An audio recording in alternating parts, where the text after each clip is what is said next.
Willpower Doesn't Work by Benjamin Hardy. Picture a guy named Matt who seemed to have life all figured out. Beautiful marriage, dream career within reach, the works. But then something strange started happening. He made a new friend, Eric, and they'd hang out a few hours each week, playing video games, binge-watching shows, munching on junk food. Nothing dramatic, right? Just two guys relaxing. Except Eric had this cynical edge to him. He was the type who didn't particularly like himself, and misery does love company. So bit by bit, Matt started changing. A little more sarcasm here, a pessimistic jab at his own wife there. His phone wallpaper went from family photos to stuff his kids definitely shouldn't see. If you'd checked in on Matt every 6 months, the transformation would have been obvious. But when you're living it day by day, you don't even notice. He was like that frog in the pot of water that slowly heats up. Eventually, everything fell apart. His marriage ended. His career tanked. He'd become a product of his surroundings while completely convinced he was calling the shots. Sound familiar? Maybe not Matt's exact story, but the pattern? We set goals, make resolutions, summon every ounce of grit and determination we can muster, and then we fail. After enough failures, it's tempting to think we're just not cut out for success, that we're missing some essential ingredient. But what if that whole idea is completely backwards? Today we're exploring a book that flips conventional wisdom on its head.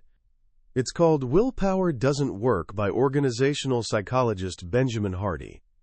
This isn't your typical self-help fare. It's a complete rethinking of what success actually requires in a world that's basically designed to derail you. Hardy makes a radical claim. The secret to transforming your life isn't about looking inward and trying harder. It's about looking outward and reshaping your surroundings. By the time we're done here, you'll understand the invisible forces steering your decisions. And trust me, you'll never look at your bedroom, your friend group, or your phone the same way again. This is how you make success not just possible but pretty much inevitable. For decades we've heard the same story about success. It's all about heroes, lone wolves who bend reality to their will through sheer determination.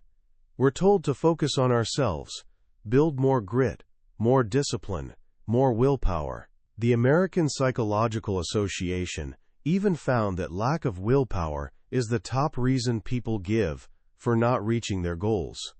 It's become the foundation of self-improvement culture. But there's a massive problem with this approach. Willpower, as Benjamin Hardy explains, works like a muscle. It's finite. It runs out. Think about your typical day. From the moment you wake up, you're making decisions. Resist the snooze button. Pass on the donuts in the break room. Force yourself to focus on that boring spreadsheet instead of scrolling through YouTube. Every single one of these decisions drains your willpower tank. By evening, you're running on empty, completely defenseless against late-night snacking and mindless scrolling.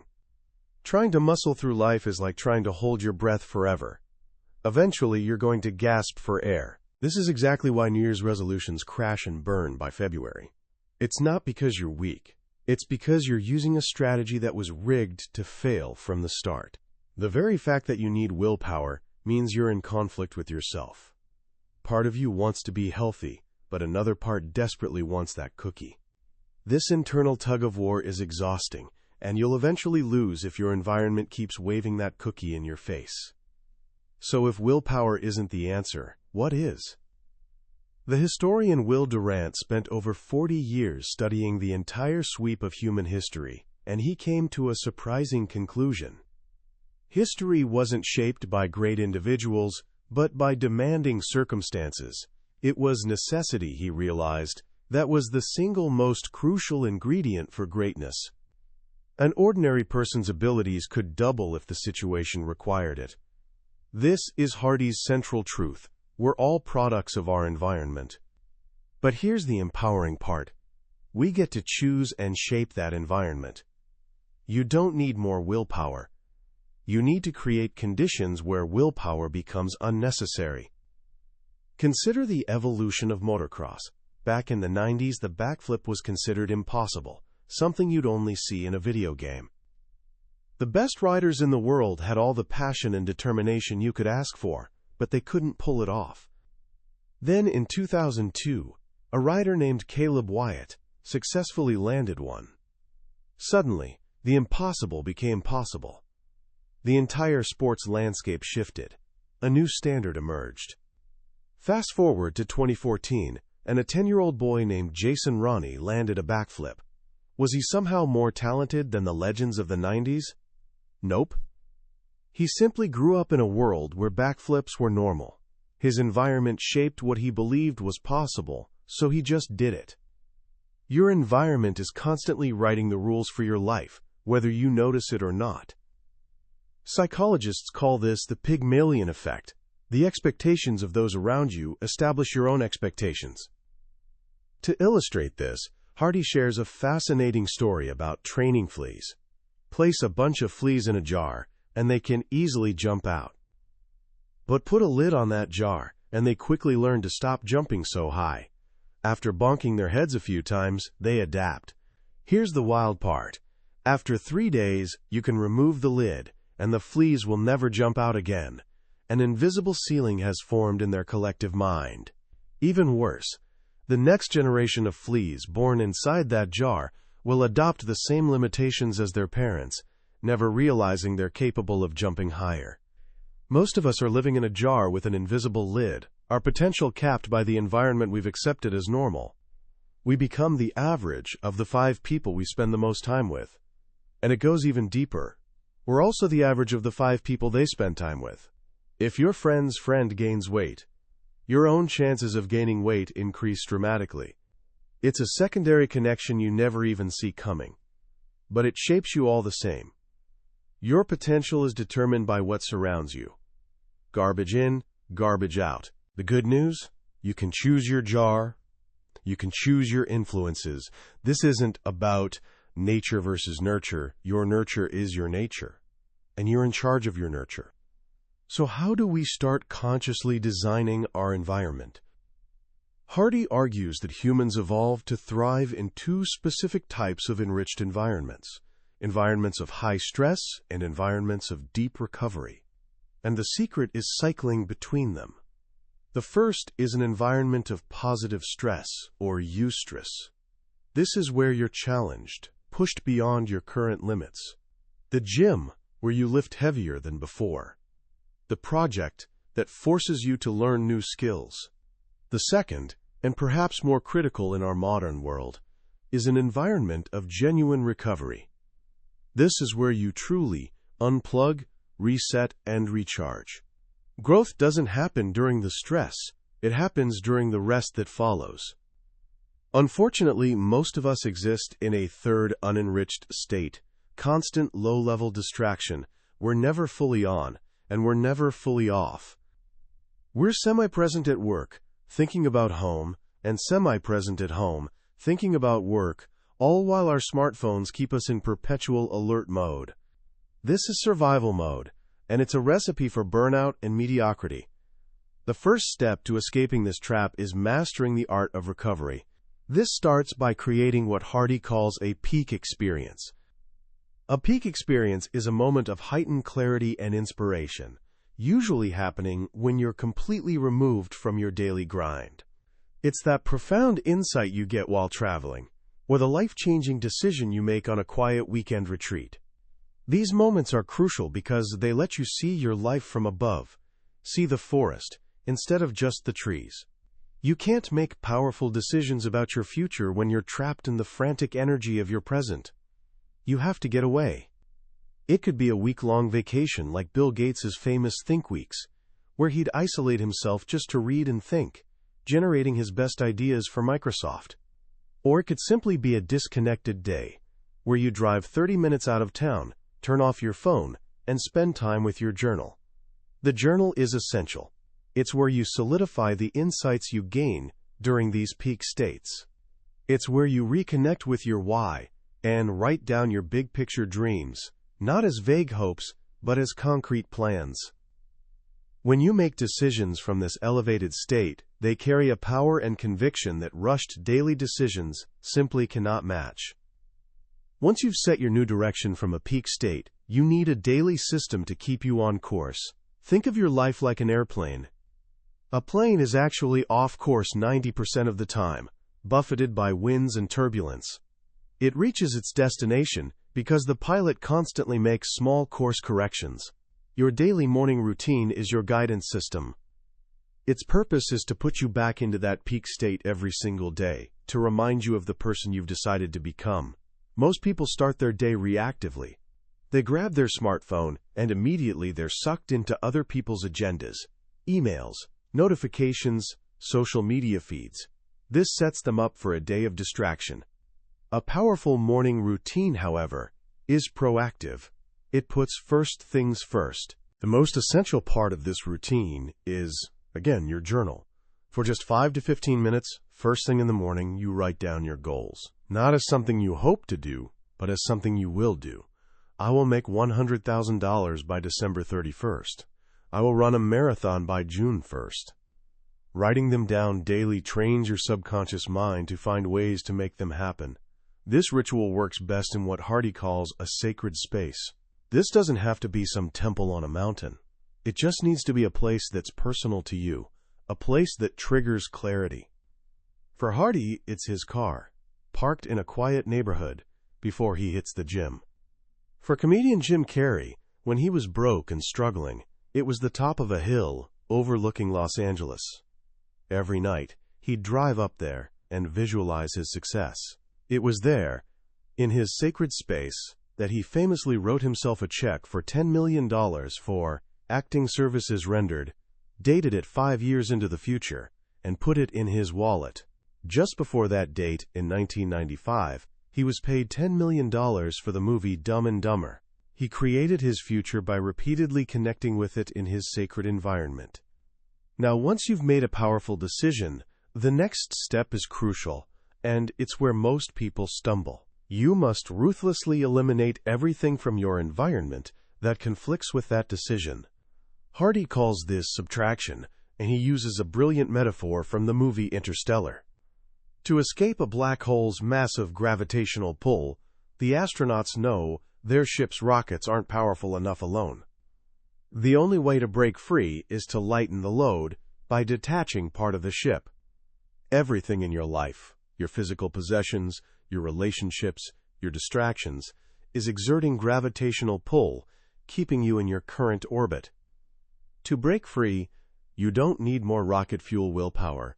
You need to lighten the load. This means cleaning out your closet, removing unhealthy food from your kitchen, and deleting the time-wasting apps from your phone. If junk food is in your house, you will eventually eat it. Willpower doesn't work. The decision must be made once, at the grocery store, not 100 times a day in your kitchen. This also means eliminating bad options. Psychologist Barry Schwartz, in his book The Paradox of Choice, explains that having more options leads to indecision and weak commitments. Success isn't about taking 20 steps in 20 different directions. It's about taking 20 steps in one direction. You must embrace opportunity cost and let go of fear of missing out. Most painfully, this sometimes means eliminating, or at least setting firm boundaries with, people who hold you back. As the saying goes, if you live with someone who limps, you'll learn to limp too. Beyond removing things, you must also change your default options. Most of us operate on autopilot, triggered by our environment. The key is making your desired choices the easiest choices. Rutgers University saved over 7 million sheets of paper in a single semester, simply by making double-sided printing the default option in their computer labs. The students didn't have to try to be more environmentally conscious. The environment did the work for them. What are your defaults? Is your phone your default for every spare moment of boredom? Put it in the glove box when you drive. Is television your default for unwinding at night? Remove it from the bedroom. This idea of defaults is critical for understanding addiction. The famous rat park studies from the 70s revolutionized how we view this. When a rat was placed alone in a small cage with 2 water bottles, one regular and one laced with drugs, it almost always became addicted and drank until it died. But when Dr. Bruce Alexander built Rat Park, a large, stimulating colony with toys, cheese, and other rats to play with, the rats almost never touched the drugged water. They had better things to do. Their environment was so enriching that the addiction held no appeal. This tells us something profound. The opposite of addiction isn't sobriety, it's connection. It's having meaningful relationships and a life you want to be present for.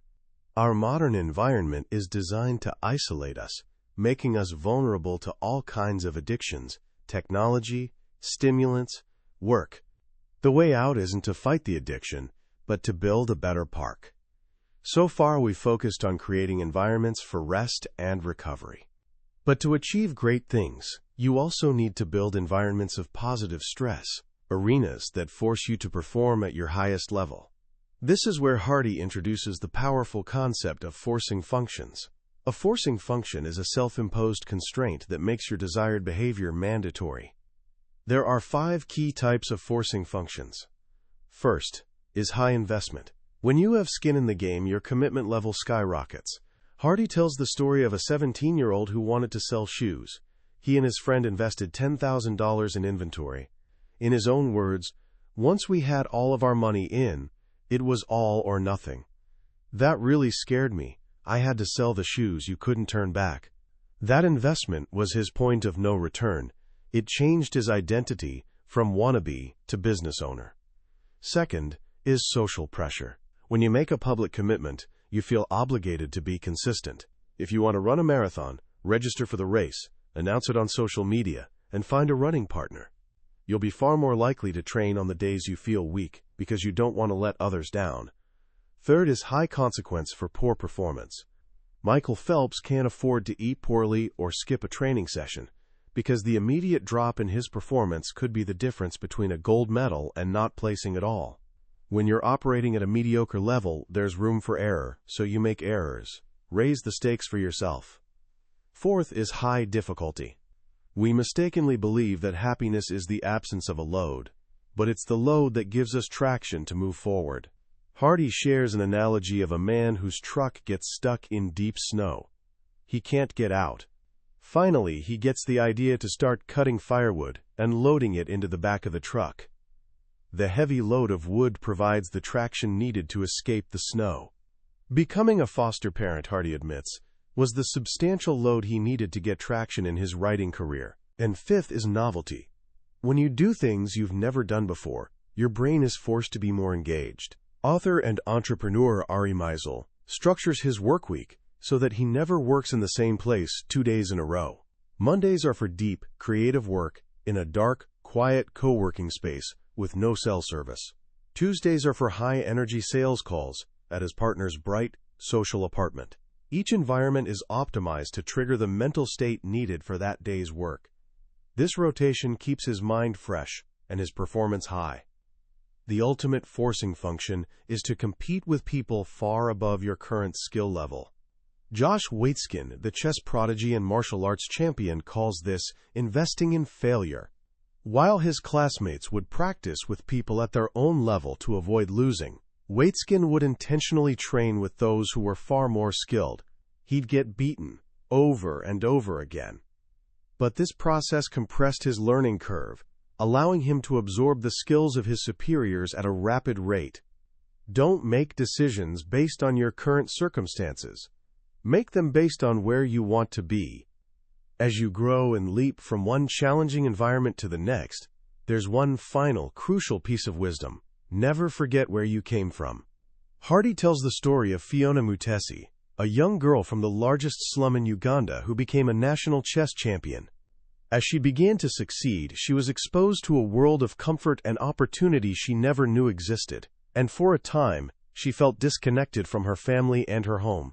But she didn't let her past stop her from moving forward, nor did she let her success make her forget her roots. She used her new position to lift her entire family out of the slums.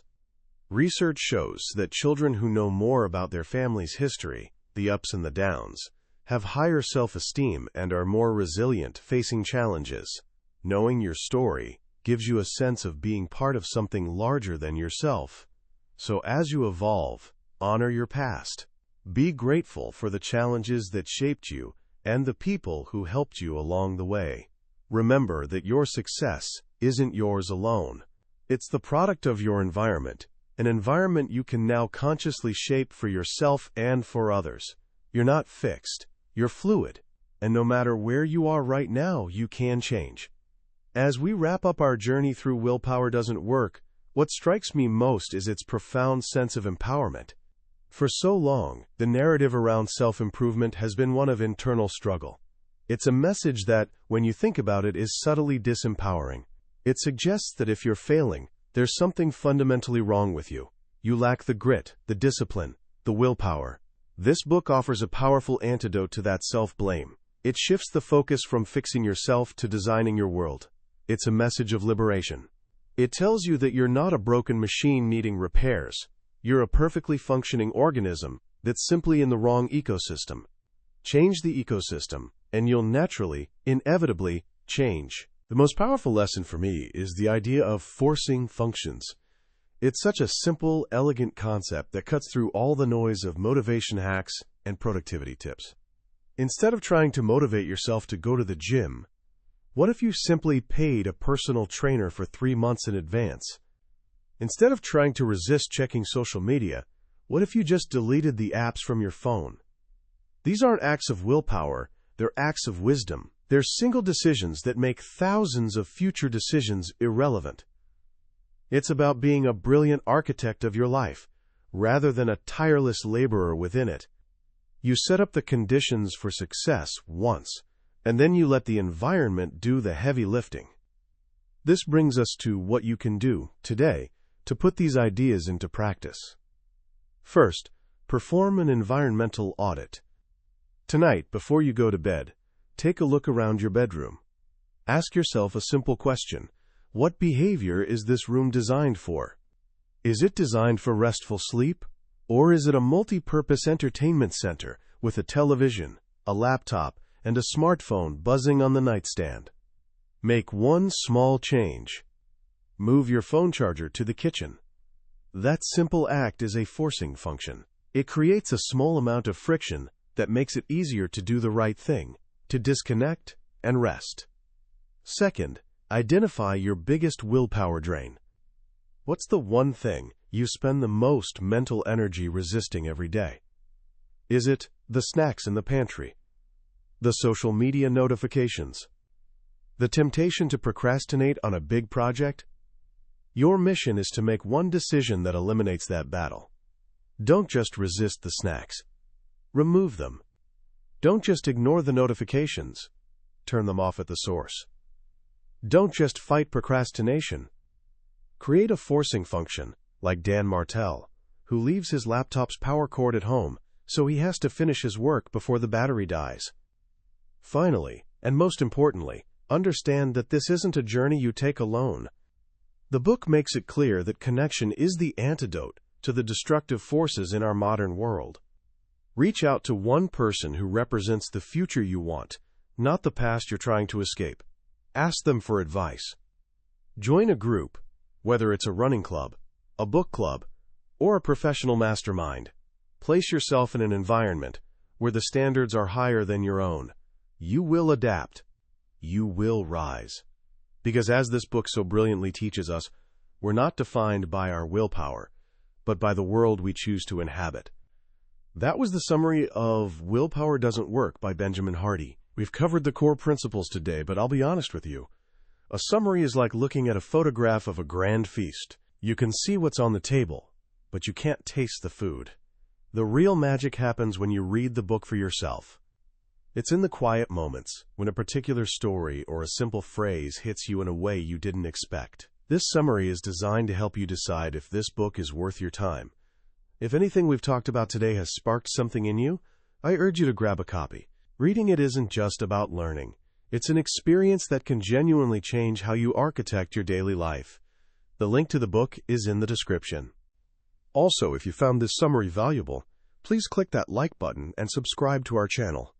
Your support helps us continue to explore the great books on the Billionaire's Bookshelf and ensures you won't miss our next journey into another life-changing text. Let's keep growing together.